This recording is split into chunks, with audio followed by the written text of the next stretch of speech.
डालो ना रंग जीजा भी जल चोली करता चप चप रे।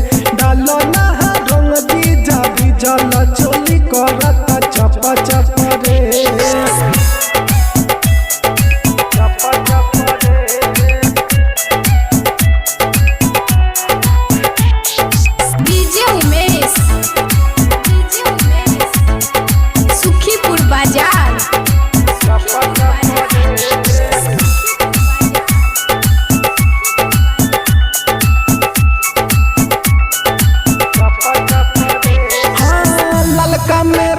हरिहरा कना घोरा छोड़ा ना जीजा ऐसे देहिया ना झोरा।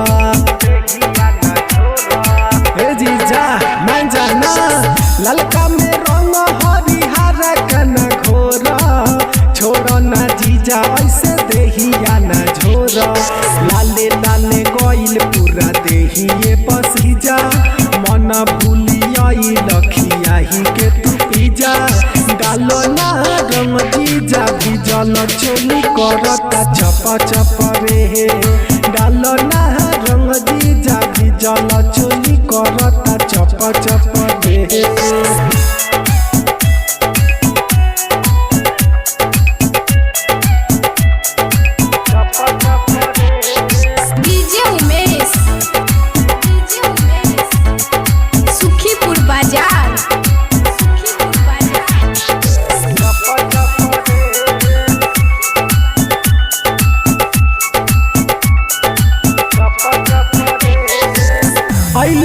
बहर से रंगा तू लेके पाके अकेला रंग देहिया पफे के।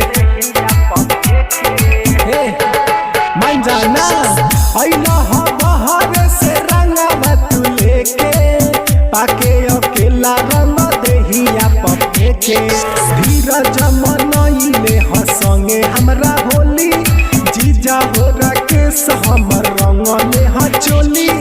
डालो ना रंग जीजा भी जल चोली करता चप चप रे।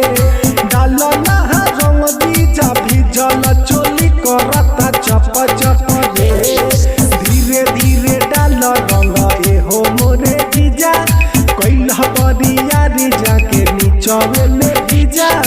डालो ना रंग जीजा भी जल चोली करता चप चप